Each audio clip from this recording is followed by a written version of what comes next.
तुमने अपने सपने में धीरे से बड़बड़ाया था कि मैरिड विमेन सबसे ज्यादा डिजायरेबल होती हैं। अगले ही पल तुम एक ऐसे आदमी के शरीर में रीबॉर्न हो गए जिसकी पूरी लाइफ एक लोनली सिंगल डोम जैसी थी। लेकिन ये नया शरीर पूरा का पूरा एक जर्क का था। वो एक निकम्मा गिटारिस्ट था, पर किस्मत ने उसे एक मशहूर पॉप क्वीन का पति बना दिया। उसकी एक प्यारी बेटी भी हुई, पर बस यहीं से उसका पतन शुरू हो गया। बेटी के पैदा होते ही उसकी बैंड टूट गई और अपनी नाकामी मानने की बजाय उसने अपनी बीवी और बच्ची को ही अपशगुन मान लिया। धीरे धीरे शराब, जुआ और गुस्सा उसकी पहचान बन गए और हर हार या नशे के बाद वो माँ बेटी पर हाथ उठा देता। तुमने धीमे से कहा, कैसा घटिया आदमी होगा ये। सोफे पर माँ बेटी अब भी डोमेस्टिक अब्यूज की वजह से कांप रही थी। साशी आओ, तुम्हारी वाइफ। तुम्हारी नजर उन दोनों पर टिकते देख चौंक गई। उसने छोटे मिंग मिंग को और कसकर पकड़ा। आंखों में आंसू आ गए। वो कई बार भागने के बारे में सोच चुकी थी, लेकिन खुद भी अनाथ होने के चलते और घर के सारे पैसे इसी शख्स के कंट्रोल में होने के कारण फंसी हुई थी। उनके डर को देखकर तुमने एक लंबी सांस ली, खुद को शांत किया और धीरे से उठकर लाइट ऑन कर दी। हल्की सी वार्म ऑरेंज लाइट कमरे में फैल गई जो बिखरे हुए क्योस पर पड़ रही थी। तुमने सिर खुजलाया। ये कैसी लाइफ थी उसकी। तुमने खिड़की खोली, थोड़ा फ्रेश एयर आने दिया और एक एक कर खाली बॉटल्स उठाकर कमरे से साफ करना शुरू किया। सोफे पर बैठे शशि या ने पहली बार हल्का सा सरप्राइज महसूस किया। तुमने उन्हें डिस्टर्ब नहीं किया। किचन से टॉवेल लाकर टेबल साफ की और पूरा कमरा चमका दिया। पसीने से कपड़े भीग गए तो बेडरूम से साफ कपड़े उठाए और तुम बाथरूम में चले गए। बाथरूम का डोर बंद होते ही शशि ने पहली बार थोड़ा रिलैक्स किया। साफ कमरे को देख उसकी आंखों में डिसबिलीफ था। ये शैतान आखिर कर क्या रहा है? मामा, भूख लगी है, मिंगमिंग ने बड़ी बड़ी आंखों से कहा। बस बेबी, थोड़ी देर में खिलाऊंगी। साशी ने उसके बाल सहलाए, ये जानते हुए कि उसे इंतजार करना होगा। जब तक ये आदमी सो न जाए तभी वो खाना बना सकती है। फिर बाथरूम का दरवाजा खुला। तुम बाहर निकले और माँ बेटी हल्के से सिमट गईं। तुमने उन्हें नजरअंदाज किया और घर से बाहर चले गए। साशी घबरा गई। क्या वो फिर पीने गया है? उन्होंने अब तक कुछ खाया नहीं था। होंठ कांपने लगे, आंखों से आंसू बह निकले। डोंट क्राई मामा, मैं भूखी नहीं हूं। मिंगमिंग ने अपनी छोटी छोटी उंगलियों से माँ के आंसू पोंछने की कोशिश की। साशी का दिल टूट गया, लेकिन उसने बेटी को सीने से लगाकर कहा, सो जा मिंगमिंग, सो जाएगी तो भूख नहीं लगेगी। कल सुबह मम्मा अच्छा खाना बनाएगी। वो धीमे से गाना गाने लगी और मिंगमिंग की आंखें धीरे धीरे बंद हो गईं। साशी की आंखों से पिछले 2 साल का सारा दर्द फिर सामने आ गया। उसने तय किया, कल वो ये नर्क छोड़ देगी, चाहे कुछ भी हो जाए। तभी क्लिक, दरवाजे का लॉक घूमा। साशी कांप गई। मिंगमिंग के कान ढक दिए। तुम अंदर आए, सोफे पर नजर डाली, फिर टेबल पर रखा खाना उठाकर बेडरूम की तरफ गए। साशी का दिल जोर जोर से धड़कने लगा।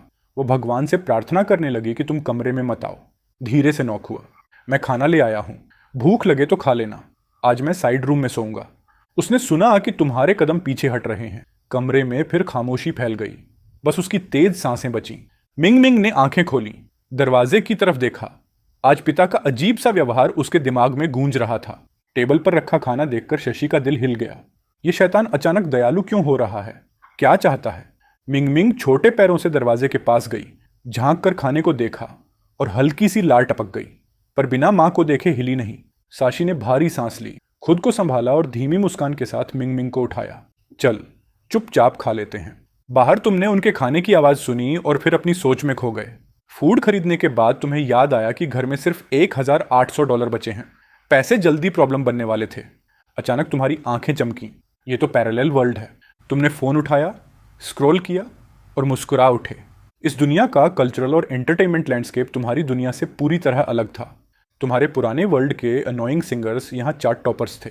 तुम्हारे दिमाग में एक एक करके क्लासिक सॉन्ग्स उभरने लगे। थकान से चूर होकर तुम नींद में चले गए। अगली सुबह 6 बजे तुमने बेडरूम का दरवाजा चुपचाप खोला। टेबल और किचन चमक रहे थे। शशि ने रात में सफाई कर दी थी। तुम बाथरूम में गए। तुम्हें पता था कि शशि सुबह 8 बजे से पहले कभी बाहर नहीं आती, क्योंकि तुम यूजुअली 10 बजे तक सोए रहते थे और जब तक तुम सुबह की ड्रिंक न कर लो तभी माँ बेटी लेफ्ट ओवर खाना खा पाती थी। तुमने फिर एक लंबी सांस ली और वॉश करने लगे।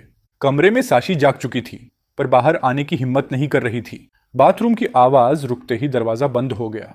श्याओशी ने होंठ भींच लिए, कांपती सांस रोक कर खामोश खड़ी रही, जैसे सोच रही हो, अब कहाँ गया ये आदमी। काफी देर बाहर कोई हलचल नहीं हुई तो साशी ने अपनी सोती हुई बेटी पर नजर डाली। दिल कड़ा करके वो धीरे से बिस्तर से उतरी और बेडरूम का दरवाजा खोलकर बाहर आई। कमरे में शराब की बदबू अब काफी कम थी। खुली खिड़की से आती हल्की ताजी हवा उसकी त्वचा को ऐसे छू रही थी जैसे किसी दूसरे दुनिया की चीज हो। इतने महीनों बाद उसने इतनी साफ हवा सूंघी थी कि उसे यकीन ही नहीं हो रहा था कि यह सच है। खिड़की के पास खड़े होकर वो बाहर देखती रही और अचानक उसे एहसास हुआ वो सिर्फ 24 साल की है और जिंदगी इतने सालों से किसी जेल की तरह बीत रही थी। कुछ देर बाद बाहर दरवाजा खुलने की आवाज आई और वो चौंक कर पलटी। तुम्हें देखकर वो ठिठक गई। उसे उम्मीद नहीं थी कि तुम इतनी जल्दी वापस आ जाओगे। तुम भी वहीं रुक गए, थोड़ा झेंपते हुए। असल में तुम बाहर इसलिए गए थे क्योंकि घर में एक दाना भी खाने को नहीं बचा था, तो तुम मांस, सब्जी और चावल खरीद कर लौट आए थे। दोनों के बीच एक अजीब सी चुप्पी थी। पहली बार तुमने अपनी पत्नी को ठीक से देखा। वो हद से ज्यादा खूबसूरत थी, तुम्हारी असली दुनिया की किसी भी इन्फ्लुएंसर या सेलिब्रिटी से ज्यादा। पर वो बहुत दुबली थी, चेहरा पीला, जैसे महीनों से ठीक से धूप और खाना न मिला हो। उसे इस हालत में देखकर तुम्हारे अंदर अजीब सा दर्द उठा। तुमने सोचा, कैसे कोई अपने ही घर में इतनी क्रूरता कर सकता है। तुमने धीरे से कहा, गुड मॉर्निंग, मैं खाना बनाता हूँ। ये सुनकर साशी की सांस अटक गई। वो कभी उम्मीद नहीं कर सकती थी कि ये आदमी उससे गुड मॉर्निंग भी बोलेगा। खाना बनाना तो दूर की बात, उधर छोटी मिंग मिंग नींद खुलने पर दौड़ती हुई आई। रसोई से आती खुशबू उसकी नन्ही नाक से टकराई और वो बड़ी बड़ी आंखों से किचन की तरफ देखने लगी। तुमने हल्की मुस्कान दी, पर मिंग मिंग डर कर पीछे हट गई। तुमने थकी हुई सांस ली और खाना बनाना जारी रखा। जब खाना तैयार हुआ तो तुमने दोनों को बुलाया, पर दोनों वहीं दूर खड़े रहे, जैसे तुम फिर से फट पड़ोगे। तुम्हारा मन हल्का सा टूट गया। धीमे से कहा, मैं साइड वाले कमरे में खाता हूं, तुम लोग पहले खा लो। और साइड रूम में चले गए। साशी वहीं खड़ी रह गई। उसने साइड रूम के बंद दरवाजे को देखा, फिर अपनी बेटी की चमकती हुई आंखों को। मिंग मिंग बोली, मॉम, ये डैडी ने बनाया है मेरे लिए। साशी रुक गई। उसने धीरे से सिर हिलाया। मिंग मिंग का चेहरा चमक उठा और उसने खुशी से पहला ही कोर मुंह में डाल लिया। यह उसकी जिंदगी में पहली बार था जब उसके पिता ने उसके लिए कुछ बनाया था और वो डिलीशियस था। साशी चुपचाप खाती रही, मन में उलझन, डर और एक अजीब सा दर्द तैरता हुआ। उधर साइड रूम में बैठे तुमने भूख के बावजूद खुद को रोका। तुम जानते थे वो दोनों अभी तुम्हारे साथ एक ही टेबल पर बैठने के लिए तैयार नहीं है। तुमने फोन उठाया, पुराना अकाउंट डिलीट किया, नया बनाया, फिर लोकल ट्रेंडिंग खोला और माथा पकड़ लिया। ये कैसी बकवास म्यूजिक ट्रेंड कर रही है। तभी दिमाग में प्लान आया। तुमने अलमारी से पुराने नोट्स निकाले और कुछ ही मिनटों में एक पूरा म्यूजिकल स्कोर तैयार कर दिया। गिटार निकाली, बैठकर आंखें बंद की और स्ट्रम किया। साइड रूम से गिटार की आवाज गूंज उठी। रसोई में खाना खाती साशी का हाथ रुक गया।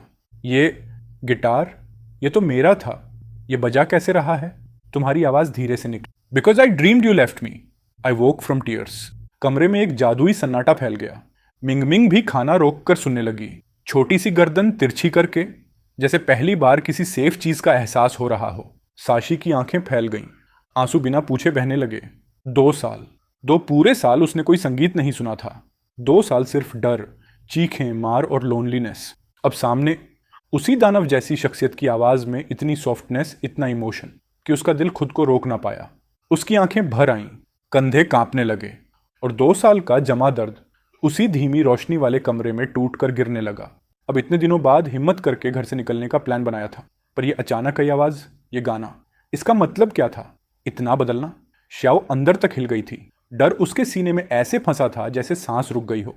डर भविष्य का, डर इस अचानक बदल चुके इंसान का। कहीं ये सब एक छोटा सा सपना तो नहीं? म्यूजिक रुक चुका था। मिंग मिंग ने देखा कि उसकी माँ रो रही है। वो तुरंत शो की गोद में चढ़ गई और अपनी नन्ही उंगलियों से उसकी आंखों के आंसू पोंछने लगी। Don't cry mama, don't cry, Ming Ming is here. उसे लगा माँ को फिर दर्द हुआ है। वो श्याओ की पीठ की तरफ झुककर धीरे धीरे फूंक मारने लगी, जैसे छोटा सा इलाज कर रही हो। कपड़ों के अंदर श्याओ की पीठ पर हल्के बैंगनी निशान थे, वो निशान जो पिछले 2 सालों की खामोशी की काली कहानी थी। उधर तुम्हें बिल्कुल अंदाजा नहीं था कि तुम्हारे गाने ने माँ बेटी पर क्या असर डाल दिया। तुम उस वक्त तो बस वीडियो रिकॉर्ड कर रहे थे, चेहरा आधा छुपा हुआ, बस नाक से नीचे तक, हाथ में गिटार और एक हल्की सी क्लियरिंग ऑफ द थ्रोट। इस बार तुमने पूरे तरीके से गाना गाया, स्टार्ट से फिनिश तक। रिकॉर्ड पूरा होने पर तुमने वीडियो सेव किया, एक्स्ट्रा हिस्से काटे, ऑडियो निकाला और कॉपीराइट डालकर ऑनलाइन अपलोड कर दिया। टाइटल लगाया, a life with you, an original song. उम्मीद थी कि लोगों को पसंद आए, शायद ढेर सारे लाइक्स भी मिले। अपलोड करने के बाद तुमने लंबी सांस छोड़ी। फाइनली डन, अब बस देखना है रिस्पॉन्स कैसा आता है। गिटार को वापस वार्डरोब में रखा, खाली पेट पर हाथ फेरा और मन ही मन सोचा, माँ बेटी ने खाना खत्म किया होगा। भूख अब जान ले रही थी। इंतजार नहीं हुआ। तुमने धीरे से दरवाजा खोला और चोरों की तरह बाहर झांका। तुमने देखा, शाओयाओ मिंगमिंग को गोद में उठाकर टेबल से पीछे जा रही है। उसकी आंखें लाल थीं, जैसे बहुत देर से रो रही हों। तुम्हें देखते ही वो रुक गई, फिर तेजी से बेडरूम की तरफ लौट गई। तुमने राहत की सांस ली और आखिरकार टेबल पर बैठे।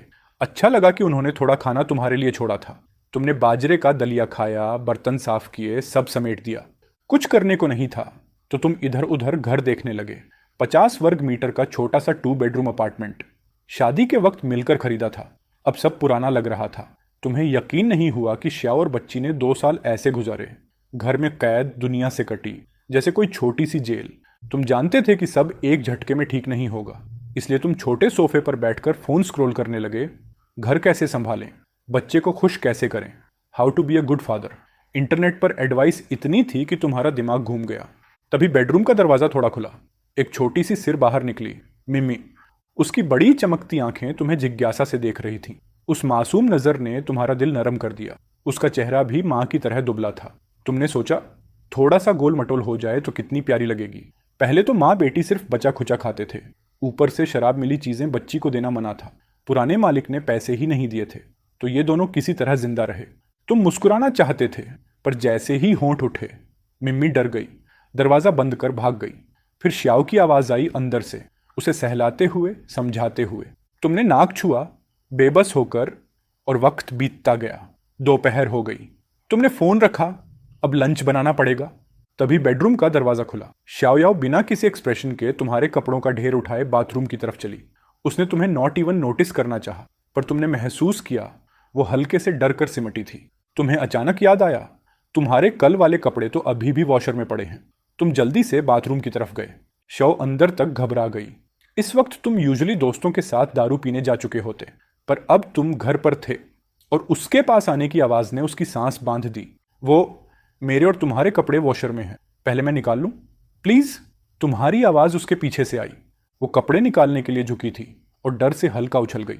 तुम्हें देखते ही और सिमट गई। बी केयरफुल, तुमने ऑलमोस्ट रिफ्लेक्स में कहा। शाओ को महसूस हुआ तुम परमिशन मांग रहे हो। ये उन्हीं 2 सालों में पहली बार हुआ था। उसकी आंखें झुक गईं, आवाज पतली, ठीक है तुम कर लो। उसकी उंगलियां कांप रही थीं और उसके गले पीठ पर वो हल्के बैंगनी निशान तुम्हारी आंखों से बच नहीं पाए थे। तुमने नजरें हटा ली, वॉशर पर ध्यान दिया। लंच मैं बना लूंगा, मिनमी उठे तो बोल देना। शो एक कदम और पीछे हुई। पैनिक, उसकी मौजूदगी तुम्हारे आसपास सिकुड़ने लगी थी।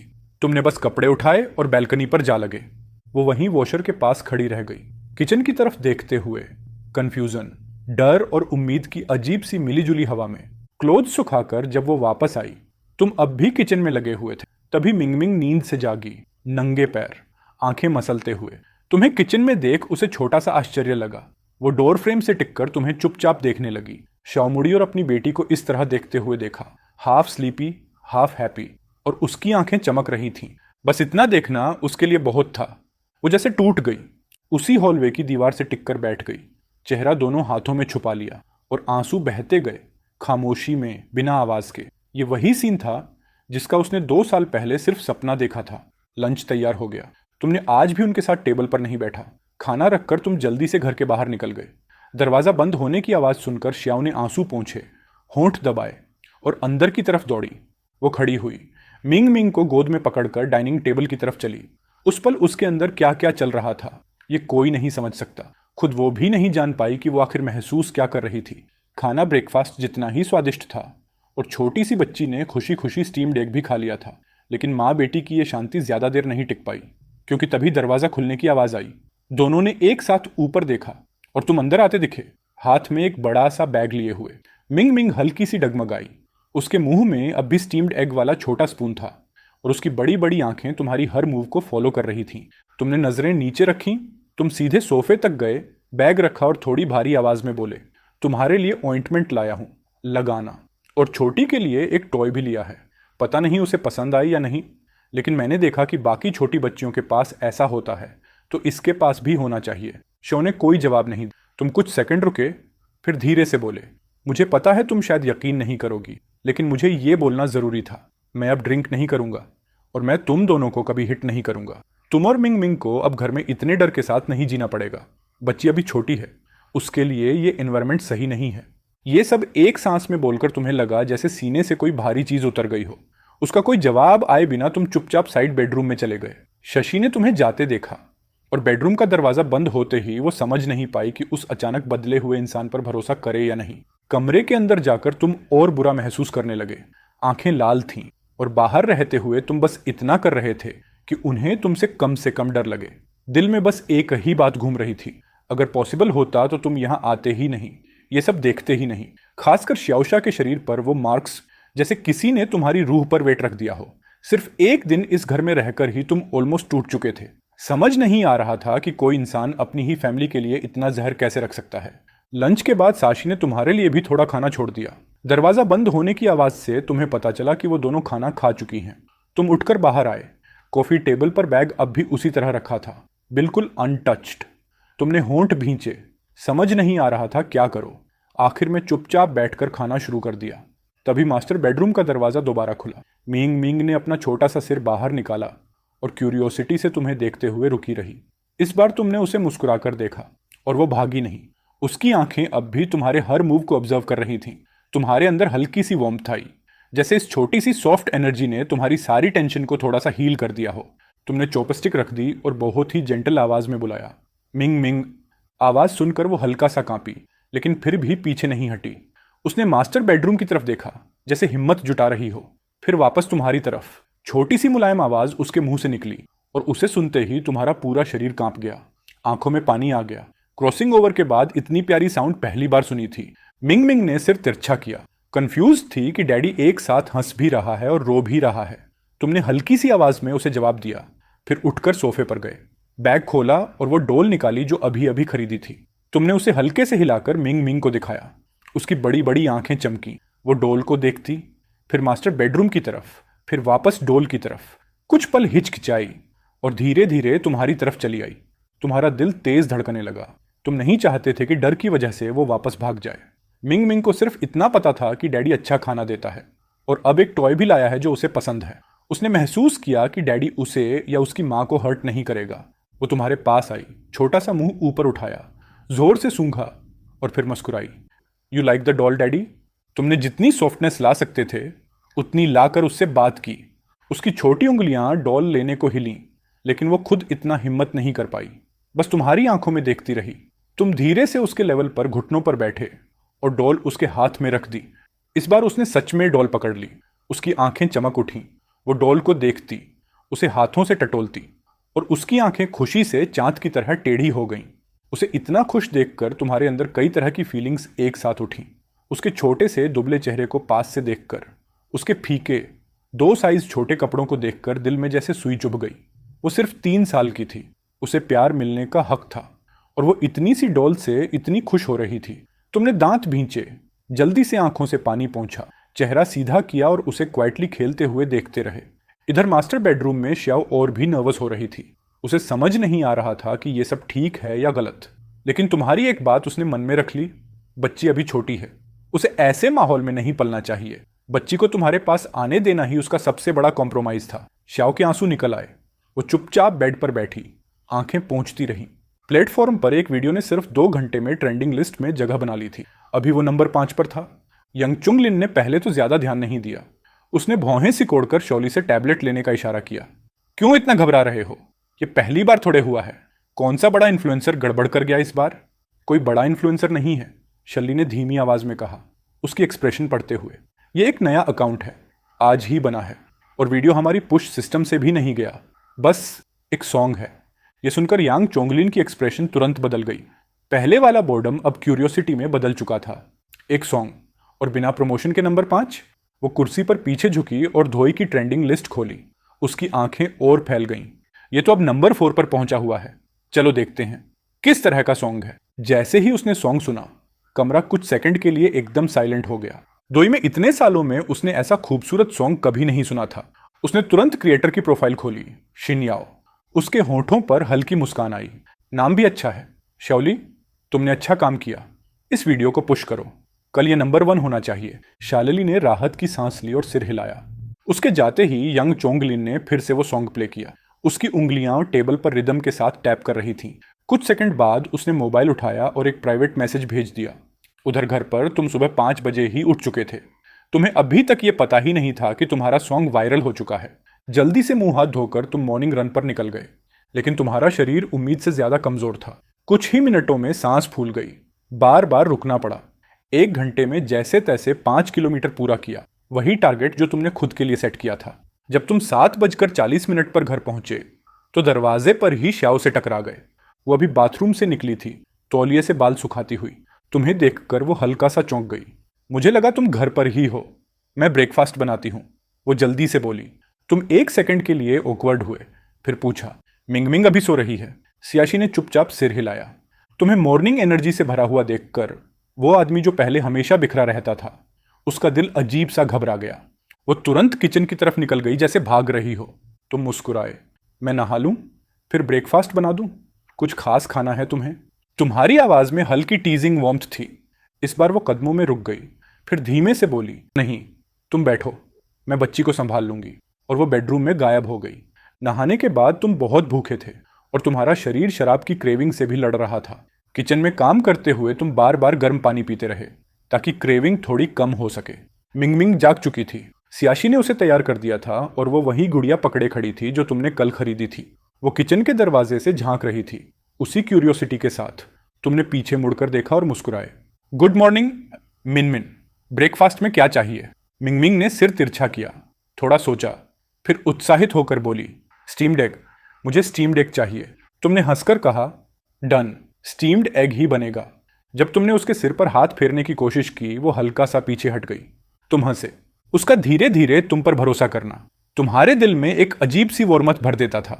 तुमने ब्रेकफास्ट टेबल पर रखा और बेडरूम में वापस चले गए ताकि माँ बेटी आराम से खा सकें। इस बार अंदर से हंसी और थोड़ी सी बातें सुनाई दे रही थीं। घर में पहली बार इतनी नरमी महसूस हो रही थी। बिस्तर पर लेटे हुए तुमने फोन उठाया, साइलेंट मोड में। जैसे ही स्क्रीन अनलॉक हुई, नोटिफिकेशंस का सैलाब तुम पर टूट पड़ा। तुम लिटरली चौंक गए। दो ही खोला, पेज देखा और तुम्हारी आंखें लगभग फटी रह गईं। एक दिन में 1 मिलियन फॉलोअर्स, 2 मिलियन लाइक्स, लगभग 1 मिलियन कमेंट्स, और हर कमेंट में सिर्फ तारीफ। बैकएंड वॉलेट खोला, तुम ऑलमोस्ट हक्का बक्का रह गए। 320,000 यूएन सिर्फ एक दिन में, सिर्फ ट्रैफिक से, 0 एड्स। तुमने तुरंत पैसे बैंक में ट्रांसफर किए। अब ग्रोसरी तक खरीदने में डर नहीं रहेगा। वो दिन गए जब सिर्फ 1,000 यूएन बचे होते थे। माँ बेटी के खाने का इंतजार करके तुम बाहर आए, जल्दी से टेबल साफ किया, बर्तन धोए और फिर फोन उठाकर बाहर निकल गए। तुम जिस इलाके में रहते थे वो पुराना सा डिस्ट्रिक्ट था, चीप, रनडाउन और भीड़ भाड़ वाला। शादी के बाद तुम दोनों की आमदनी कम थी, इसलिए यही जगह अफोर्ड हो पाई थी। फिर 2 साल में तुम्हारा असली वाला पार्टनर लगातार बेरोजगार रहा, शराब पीता रहा और सीओ का फोन तक बेच दिया था। इसलिए अब तुम अकेले ही मॉल की तरफ निकल गए और जो सबसे पहली चीज तुमने देखी वो थी एक बड़ा सा शोरूम, एक मशहूर डोमेस्टिक स्मार्टफोन ब्रांड का। शायद इसलिए कि उस वक्त ज्यादातर लोग काम पर होंगे। स्टोर लगभग खाली था। काउंटर के पीछे एक जवान सेल्स गर्ल आराम से अपने नाखून पेंट कर रही थी। जैसे ही उसने तुम्हें देखा, उसकी आंखें चमक उठीं और वो जल्दी से तुम्हारी तरफ बढ़ी। हाय सर, नया फोन लेना है? तुमने हल्का सा सिर हिलाया, काउंटर के मॉडल्स देखते हुए। कुछ देर घूमने के बाद आखिरकार तुमने एक स्काई ब्लू मॉडल चुन लिया। सेल्स गर्ल का चेहरा खिल गया। वाह, ग्रेट चॉइस, हैंडसम, हमारा लेटेस्ट मॉडल है, cutting edge tech, 100x zoom और दुनिया का पहला फोन जो सैटेलाइट कॉल सपोर्ट करता है। तुमने सोचा और कहा, सिम कार्ड भी मिलता है क्या? वो बोली, ऑफ कोर्स, आपके लिए ही चाहिए? नहीं, मेरी वाइफ के लिए है, तुमने आराम से जवाब दिया। सेल्स गर्ल 1 सेकंड को ठिठक गई, अंदर ही अंदर थोड़ा डिसअपॉइंटेड भी हुई। इतना अच्छा लड़का, already married, good man are always taken, उसने मन ही मन सोचा, लेकिन बाहर से मुस्कुराते हुए बोली, आपकी वाइफ बहुत लकी हैं सर, बट सिम कार्ड के लिए उन्हें खुद आना पड़ेगा, आईडी प्रूफ के साथ। ठीक है, कोई दिक्कत नहीं, बस फ़ोन पैक कर दो। तुमने कहा, तुम्हें अंदाज़ा नहीं था कि सिम के लिए वेरिफिकेशन ज़रूरी होगा। फ़ोन पैक हुआ, तुमने स्कैन करके पेमेंट किया और जल्दी से बाहर निकल गए। अभी बहुत कुछ खरीदना बाकी था, टाइम नहीं था बर्बाद करने का। घर पर शाशी ने पूरा घर चमका दिया था। अब वो सोफे पर बैठकर नीले आसमान को देख रही थी। 2 दिन की हवा बदलने के बाद कमरा शराब की बदबू से पूरी तरह मुक्त था। ताज़ी हवा चल रही थी। उसके लिए ये सब ऑलमोस्ट अनबिलीवेबल था। एक छोटी सी कंफर्ट जिसे उसने कभी उम्मीद भी नहीं की थी। मिंगमिंग भी खुश होकर खेल रही थी, जिससे शाशी के होंठों पर हल्की सी मुस्कान आ गई। जिंदगी थोड़ी अच्छी लग रही थी। तभी दरवाजे की अनलॉकिंग की आवाज आई। मिंगमिंग उछलकर अपनी गुड़िया पकड़कर शाशी की बाहों में छुप गई। बाहर तुम मूवर्स से कह रहे थे, धीरे भाई, स्क्रैच मत करना। सीधे अंदर रखो। शाशी थोड़ी घबरा गई और मिंगमिंग को कसकर पकड़े कमरे की ओर खिसक, लेकिन क्यूरियोसिटी हावी हो गई और उसने दरवाजे की दरार से झांका। तुम और एक बंदा एक क्रीम कलर का क्लाउड स्टाइल सोफा अंदर ला रहे थे। तुम्हारी नज़र उससे मिली और तुम्हारा चेहरा खुशी से चमक उठा। थोड़ा गर्म पानी दे दोगी? मूवर्स को ब्रेक दे दूं? तुमने कहा। हाँ हाँ, अभी लाई। वो थोड़ा हड़बड़ाई और किचन में चली गई। फिर तुम मूवर्स के साथ नया सोफा, टीवी, फ्रिज और बाकी अप्लायंसेस लाए।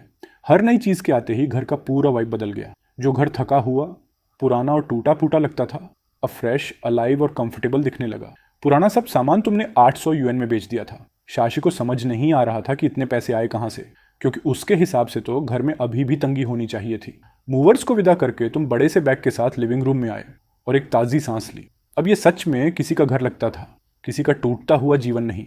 तुमने पसीना पोंछा, बैग को नए कॉफ़ी टेबल पर रखा और सॉफ्ट सोफे पर बैठ गए। किचन में माँ बेटी अब भी शौक में खड़ी थी। मिंगमिंग अपनी माँ की टांग पकड़े नई चीज़ों को घूर रही थी। तुमने उसे देखा और तुम्हारी आंखें खुशी में सिकुड़ गईं। तुमने बैग से एक बड़ा पिंक टॉय निकाला और टेबल पर रखा, नज़रें उसी पर टिकाए हुए। जैसा एक्सपेक्टेड था, मिंगमिंग की नज़रें उस टॉय पर अटक गईं।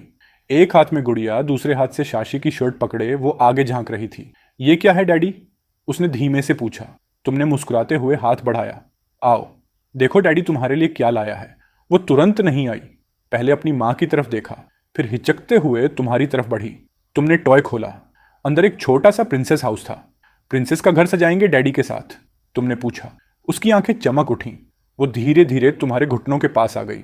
तुमने छोटी सी प्रिंसेस फिगर उठाई। प्रिंसेस अभी रेडी नहीं है, डैडी नहीं कर पाएगा।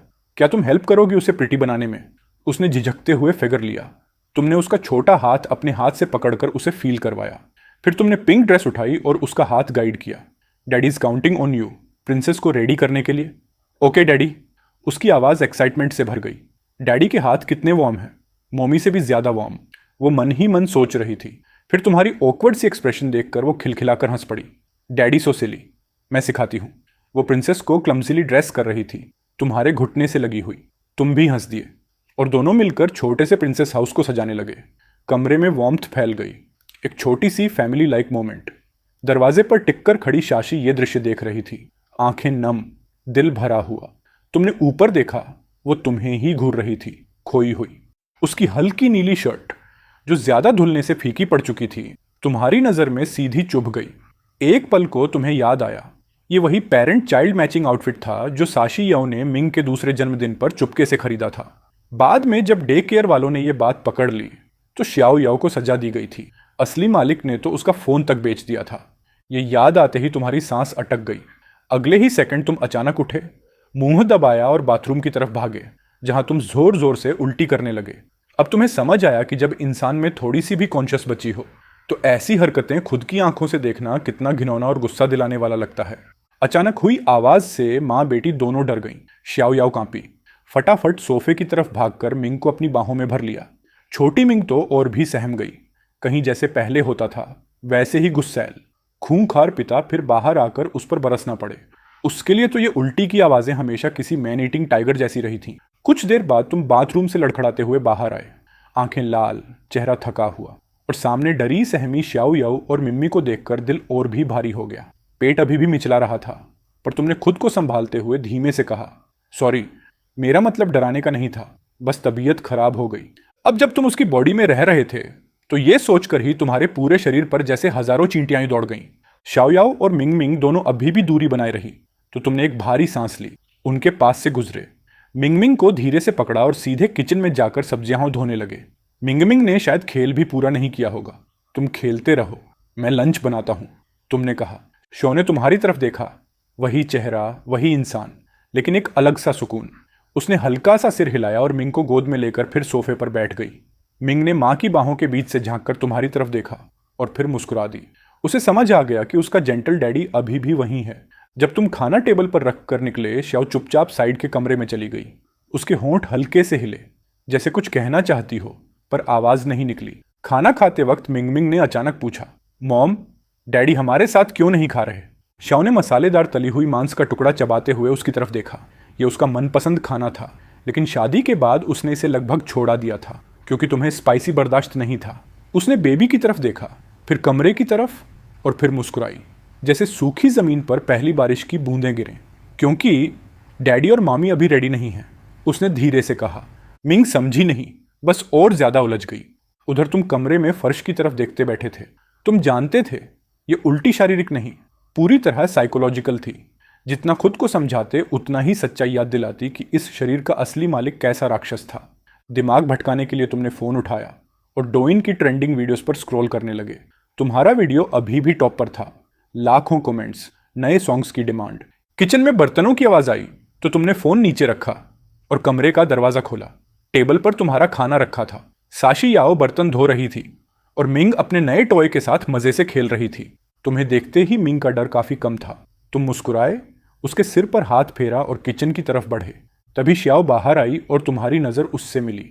उसका दिल तेजी से धड़कने लगा। हाथों को पता नहीं था कहाँ रखें।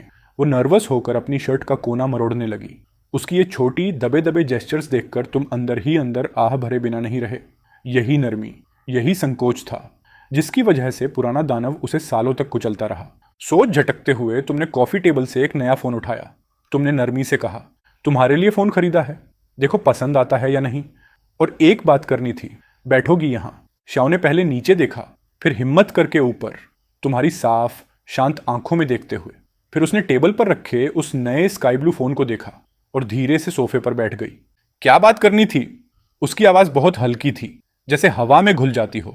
तुमने जवाब नहीं दिया, बस फोन को अनबॉक्स करके सेट किया और उसके सामने रख दिया। इसमें सिम कार्ड है, बस तुम्हें खुद जाकर रजिस्टर करवाना होगा। मेरा नंबर इसमें सेव है, अगर मैं घर पर ना रहूं तो कभी भी कॉल कर सकती हो। फिर जेब से एक मोटी गड्डी निकाली और उसके सामने रख दी। ये कुछ पैसे निकाल कर लाया हूं, आज दोपहर मिंग मिंग को बाहर घुमा लाना। घर में बंद रहना ठीक नहीं होता। कुछ भी चाहो, क्लोथ्स वगैरह ले लेना। मैंने देखा तुम दोनों के कपड़े काफी छोटे हो चुके हैं और सिर्फ हाफ बैंक कार्ड लेकर फिरना कन्वीनियंट भी नहीं है, ना सेफ। तुम एक ही सांस में सब बोल गए। श्याओ ने ऊपर देखा, उसकी आंखें धीरे धीरे भरने लगीं। तुम्हें वो एक एक बात ध्यान से सुन रही थी, जैसे किसी ने पहली बार उसे इंसान समझा हो। जब उसने फोन नहीं उठाया तो तुमने नाक खुजाते हुए पूछा, फोन पसंद नहीं आया? कलर अच्छा लगा था और न्यू मॉडल है, चाहो तो दूसरा ले आते हैं।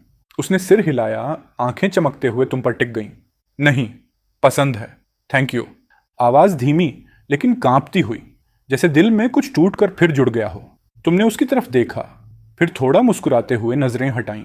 गुड, फिर थैंक्स कहने की जरूरत नहीं, मैं खाना खा लेता हूं। तुम तेजी से उठकर टेबल की तरफ चले गए। श्याम मन ही मन सोचती रह गई कि तुम्हारे पास इतना सारा पैसा आखिर आया कहां से, पर तुमने नहीं बताया तो उसने भी नहीं पूछा। उसने फिर एक बार उस स्काई ब्लू फोन को देखा। उसकी आंखों में पहली बार उम्मीद की एक पतली सी रोशनी चमकी। मंगमिंग ने अपना छोटा सा खिलौना नीचे रखा और उत्सुकता से अपनी माँ के हाथ में पकड़ा नया फोन देखने लगी। सियो ने उसका सिर हल्के से सहलाया और माँ बेटी दोनों फोन को देखती रहीं, एक बड़े हाथ, एक छोटे हाथ, और दोनों की निगाहें स्क्रीन पर ग्लूड। सुबह इतना पसीना बह चुका था कि तुमने लंच भी खत्म कर लिया था और बर्तन भी धो दिए थे। प्लान था कि एक हॉट शावर ले लिया जाए, लेकिन माँ बेटी को पूरे दिन हॉल में बैठे देखकर तुम्हें अजीब सा लगा। मन मारकर तुम वापस बेडरूम में चले गए, थोड़ा खींचे हुए। नहाना अब शाम तक टल गया। शाम के करीब 5 बजे गर्मी थोड़ी नरम पड़ी। साशी याओ ने सोफे पर बैठे बैठे हिचकिचाते हुए मेज पर रखे पैसे उठाए और मिंगमिंग को लेकर बाहर निकल गई। मिंगमिंग तो जैसे महीनों बाद बाहर निकली थी। एक हाथ में उसकी गुड़िया, दूसरे में माँ का हाथ और बड़ी बड़ी गोल आंखें, जैसे नई दुनिया को पी रही हो। दूसरी तरफ सियो थोड़ी झिझक महसूस कर रही थी। उनके ढीले ढाले कपड़े और रास्ते से गुजरते लोग, उसे डर था कि लोग उन्हें ज्यादा घूरेंगे। मॉल ज्यादा दूर नहीं था। 2 सड़कें पार करते ही सियो ने नोटिस किया कि मॉल उसके यादों से काफी बदल चुका था। 2 साल में इतना रेनोवेशन हो गया था कि सब कुछ क्लासी लग रहा था। अंदर जाते ही उसने एक मोबाइल स्टोर देखा जिसमें सिम कार्ड का काउंटर भी था। वो ठिठकी, फिर मिंगमिंग को लेकर अंदर चली गई। स्टोर काफी बिजी था। साशी, जो लोगों से मिलना जुलना ऑलमोस्ट भूल चुकी थी, ऑकवर्ड सी खड़ी रही। एक फीमेल स्टाफ ने मिंगमिंग का सिर छूकर कहा, ओह कितना वेल बिहेव्ड बच्चा है। मैम फोन लेने आई हैं। तारीफ सुनकर साशी ने हल्की सी मुस्कान दी। फोन तो है, एसिम चाहिए, अभी हो सकता है क्या? स्टाफ उसे काउंटर ले गई। ऑफ कोर्स, कई प्लान्स हैं। फोन कौन सा है? अगर हमारे ब्रांड का है तो सिम पर डिस्काउंट मिलता है। डिस्काउंट शब्द सुनते ही शशि की आंखों में चमक आ गई। उसने तुरंत फोन निकाला। ये वाला आज ही सुबह लिया था, ठीक है ना? स्टाफ 1 सेकंड को फ्रीज हो गई। ये तो बिल्कुल नया मॉडल है और सुबह एक हैंडसम आदमी इसे खरीद कर गया था। ये साफ था कि वही आदमी इन दोनों का पति पिता है, भले ही कपड़े सामान्य हों। स्टाफ मुस्कुराकर बोली, अच्छा वो हैंडसम आदमी आपके हस्बैंड है? योर लकी मैम, इस मॉडल पर ये वाला प्लान परफेक्ट है। टॉप अप 100, मिलेगा डबल बैलेंस और 600 फ्री मिनट्स। सियो को एक पल को चक्कर सा आया। लोग कह रहे थे कि उसका पति गुड मैन है। काश वो स्टाफ को बता पाती। ऐसे अच्छे आदमी को तो तुम ही घर ले जाओ। सिम लगने के बाद सियो ने एक बैंक अकाउंट खोला, तुम्हारे दिए पैसे जमा किए। कुल 5,000 में से 100 सिम में गए, 4,900 बच गए। फोन और बैंक कार्ड हाथ में लिए वो बाहर आई और आसपास की बिल्डिंग्स को देखकर पहली बार महसूस किया जिंदगी बदली जा सकती है। वो मिंगमिंग को बाहर ले जा सकती है, काम कर सकती है, खुद और बेटी के लिए एक नई शुरुआत कर सकती है। तभी एक मीठी सी आवाज आई, मॉम आइसक्रीम मिल सकती है। वो अपने ख्यालों से बाहर आई। मंगमिंग की आंखें आइसक्रीम शॉप पर जमी थीं, स्याहों सी। उसके चेहरे पर एक चमक, हाँ पर बस एक ही बाइट, टमी दुखेगा। माँ बेटी दोनों की ये खुशी लंबे समय बाद आई थी। उधर तुम नहा चुके थे और तुम्हें पता भी नहीं था कि अगर हालात थोड़ा और बदल जाते तो साशी शायद वापस ही ना आती। तुम शाम का खाना बनाने लगे, 2 मीट डिश, 2 वेज। सोचा नूडल्स भी बना दूं, पर पता नहीं वो कब लौटेंगी, इसीलिए नूडल्स होल्ड पर रखे। तुम इंग्रेडिएंट्स काट कर वापस सोफे पर आ गए और पेरेंटिंग फोरम्स पढ़ने लगे। अगर बच्चा खाना ना खाए तो क्या करें? स्पैंकिंग इजंट एन ऑप्शन, तुमने खुद ही सोचा। मंगमिंग तो इतनी प्यारी है, वो खाना क्यों छोड़ेगी? 7 बज गए पर वो नहीं आए। बेचैन होकर तुमने जूते पहने और दरवाजे की तरफ बढ़े। दरवाजा खोलते ही एक खुशबूदार हवा सामने आई। सियो और मिंगमिंग वापस आ गई थी। सियो चलते चलते एक अनजाना सा गुनगुनाती हुई आई, हाथों में कुछ शॉपिंग बैग्स। मिंगमिंग एक हाथ से माँ का दुपट्टा पकड़े, दूसरे में अपनी गुड़िया, और सबसे बड़ा शौक, दोनों ने नए परफेक्टली फिटिंग कपड़े पहने थे। तुम्हें देखते ही मिंगमिंग की आलमंड आइज चमक उठी। वो दौड़कर बोली, डैडी। उसकी आवाज में इतनी खुशी थी कि तुम लिटरली हिल गए। कांपते हाथों से तुम नीचे झुके, उसके बाल सहलाए, उसे गोद में उठाया और अंदर ले गए। डैडी टुडे नूडल बनाओ ना, 2 एग्स वाला। मुझे अंडे बहुत पसंद है। Daddy you are my favourite. Xiao अचानक इस बदलाव से थोड़ा घबरा गई। कुछ ही पल पहले मंगम ने कहा था कि वो अपनी माँ से बहुत प्यार करती है, और अब उसी माँ को उसने अपने पिता के लिए ऐसे धोखा दे दिया जैसे लॉयल्टी उसका मिडिल नेम हो। अकीति ने ज्यादा टाइम नहीं लगाया। एग नूडल्स तैयार थे। तुमने कटोरा उसके सामने रखा, उसकी छोटी नाक को हल्का सा छेड़ा और बेडरूम की तरफ मुड़ने ही वाले थे कि एक नन्हा हाथ तुम्हारी शर्ट पकड़ लेता है। डैडी क्या तुम मेरे साथ खाओगे? उसकी सॉफ्ट हिचकिचाती आवाज ने तुम्हारे कदम रोक दिए। पास में बैठी सियाओ चुपचाप अपने बोल में देख रही थी। उसने न ऊपर देखा न कोई बात की, बस चुप। तुमने धीमे से सांस छोड़ी। सिचुएशन थोड़ी पेचीदा थी। आखिरकार तुमने कहा, ऑल राइट, डैडी यहीं रुकेगा तुमसे साथ खाने के लिए। मंगम के बगल में बैठते ही वो खुशनुमा एक्साइटमेंट में अपनी कुर्सी की दूसरी जगह थपथपाने लगती है। तुम ऑकवर्डली वापस किचन जाते हो, अपने लिए भी नूडल्स लाते हो और उसके पास बैठ जाते हो। बाईं तरफ साशियो, दाईं तरफ तुम, और बीच में मंगमिंग। पहली बार दोनों पेरेंट्स उसे घेर कर बैठे थे। वो मुस्कान जो उसके चेहरे पर थी, खाने खाती हुई कभी फीकी नहीं पड़ी। शाओ साओ को आखिर रोकना पड़ा। उसे डर था कि वो कहीं ज्यादा ना खा ले। डिनर के बाद मिनमिन चाहती थी कि मॉम और डैड दोनों उसके साथ प्रिंसेस हाउस में खेलें, पर उसकी ये विश पूरी नहीं हुई। तुम उसके साथ रुके, जबकि शाशी याओ चुपचाप वापस बेडरूम चली गई। तुम जानते थे कि टेबल पर बैठकर खाना ही उसके लिए बहुत बड़ा मेंटल बैटल था। तुमने सोचा, अगर तुम उसके जैसी पास्ट अब्यूज से गुजरे होते तो दुश्मन के साथ बैठना तो दूर, शायद कुछ और ही हो जाता। पुराने वाले तुम होते, आउटकम बहुत डार्क निकलता। तुम मिंगमिंग के साथ अगले कुछ घंटे खेलते रहे। 9 बजते बजते उसकी नींद टल रही थी, पर वो स्टबनली सो नहीं रही थी। इस बीच तुमने एक सीरियस बात नोटिस की। 3 साल की मिंगमिंग अब तक खुद से अपने जूते नहीं उतार पाती। प्री स्कूल के बच्चों के लिए ये चीज़ नॉर्मल होती है। तुम्हें समझ आया, अनहेल्थी पास्ट इन्वायरमेंट का असर है। प्रोग्रेस टाइम लेगी, पेशेंस चाहिए। पर दिल में दर्द फिर भी हुआ।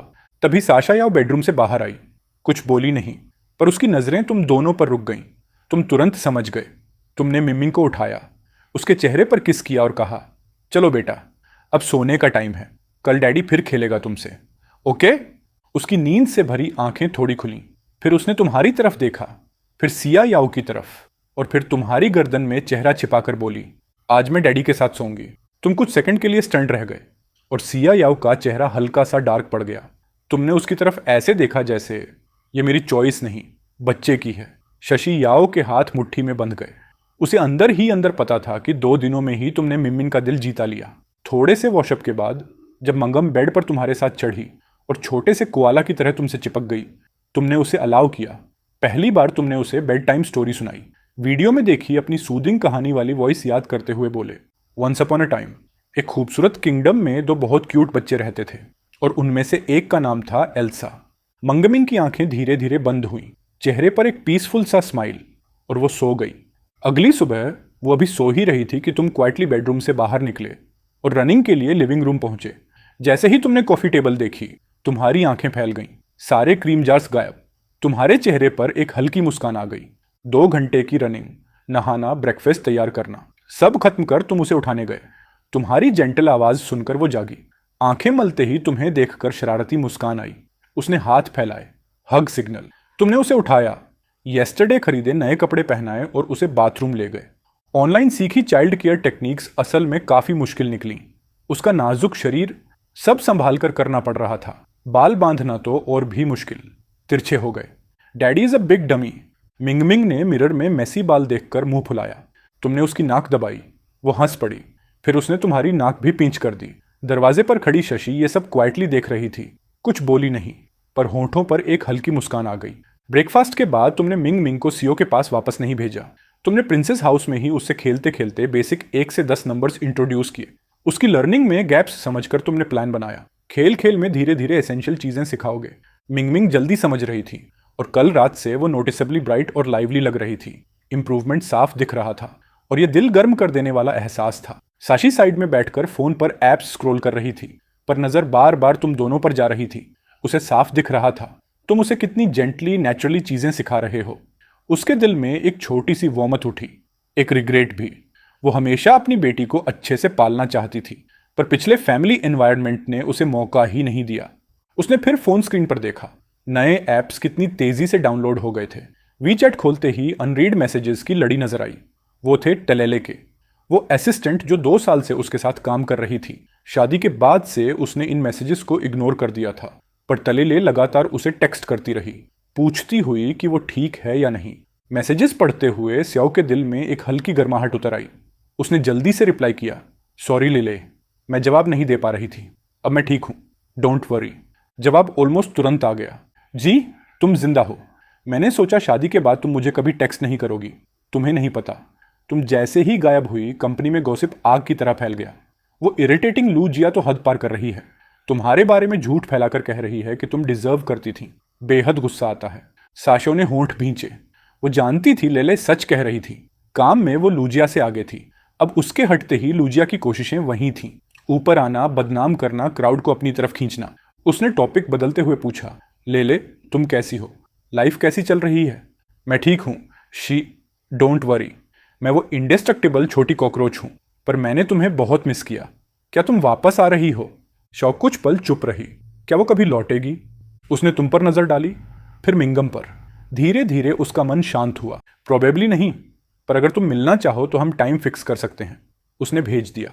उधर डाउनटाउन की टीएमए एंटरटेनमेंट बिल्डिंग में पेटीट 1.66 मीटर की टले ने भारी इक्विपमेंट उतारा और एक्साइटमेंट में फोन चेक किया। तभी एक तेज चुभती हुई आवाज आई, टले काम चोरी कर रही हो, जल्दी काम पर लगो। तुम्हें लगता है तुम अभी भी किसी पॉपुलर यंग स्टार की असिस्टेंट हो? अगर काम नहीं करना है तो निकल जाओ। वो औरत चेहरे से ही तीखी, एरोगेंस से भरी। उसकी आंखें तिरछी और तिरस्कार से भरी हुई। खड़ी क्या देख रही हो? इक्विपमेंट उठाकर स्टूडियो ले जाओ। अगर मेरी रिकॉर्डिंग डिले हुई तो तुम जानती हो क्या होगा। तल ने हल्की सी आई रोल मारी, लेकिन चुपचाप इक्विपमेंट उठाकर स्टूडियो ले गई। घर पर श्याओ श्याओ मुस्कुराई जब उसने लेले का अगला मैसेज पढ़ा, शो मेरी सैटरडे ऑफ है, फिर बात करते हैं। उसने वीबो खोला।